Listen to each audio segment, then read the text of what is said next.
Dialogue is the middle ground between real-life conversation and functionality. It rides the line between believability and boring someone to tears. In order to write great dialogue, you must understand both sides of writing it. Realistic dialogue is pretty easy. You're already an expert at it, actually. You just probably don't know it. And your repertoire is on the narrow side. In simple terms, you already know how to talk like you. You just might not know how to do it when it comes time to write. The best way to get over this narrow focus and see the forest through the trees is through a practice of dialogue sketches. Much like as an artist, it's recommended to draw people in public places, study from life, as a writer you must do the same. Sit down in a coffee shop, library, anywhere, and write what you hear. Be a total eavesdropper, and covertly write. Doing this, you'll begin to get a grasp on how people speak. Avoid copying scripted work unless you're doing a style study, and study a vast array of people. After you're done being a weirdo, you'll probably start to realize how boring people are. Conversations are circular, repetitive, and they rarely have a satisfying ending.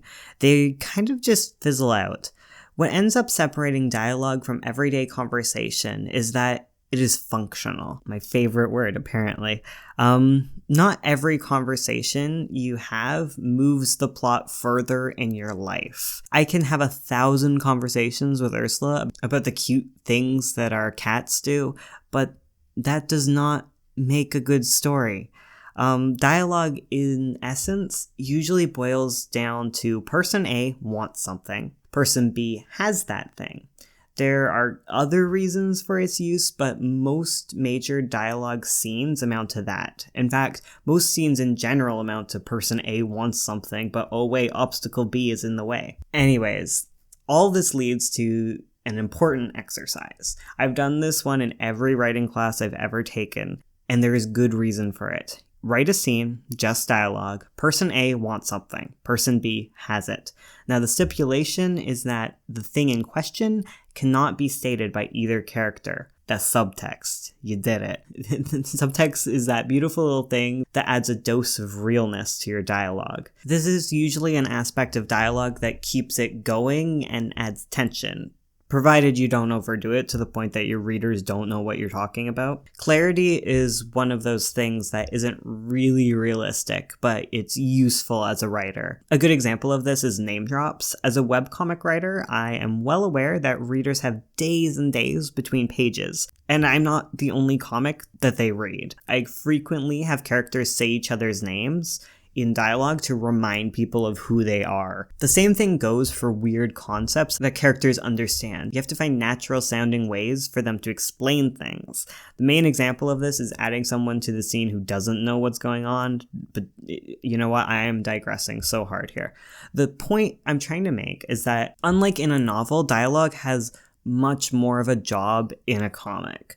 And in a long-form narrative, you sometimes have to reiterate things and check back in with the audience to make sure that everyone's still on board. You know what this guy's name is, right? Okay, good. That's the sort of reiteration that happens in webcomics and long-form mediums. Again, digressing. But regardless of what the purpose of your dialogue is, okay, you need to know what the purpose of it is. It doesn't matter what it means, you gotta know. If dialogue is summarizing, it should not be rambly and it should not be vague. It should be purposeful and direct. If it is a conflict, there should be rising tension.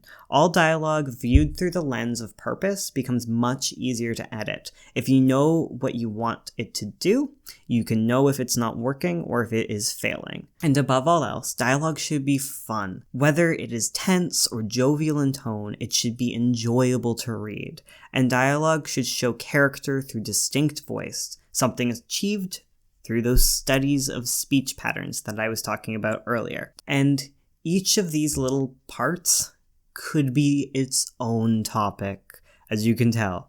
But I'm going to leave it at here for now. This is your starting point. I'll come back later to it all. Thank you so much for watching.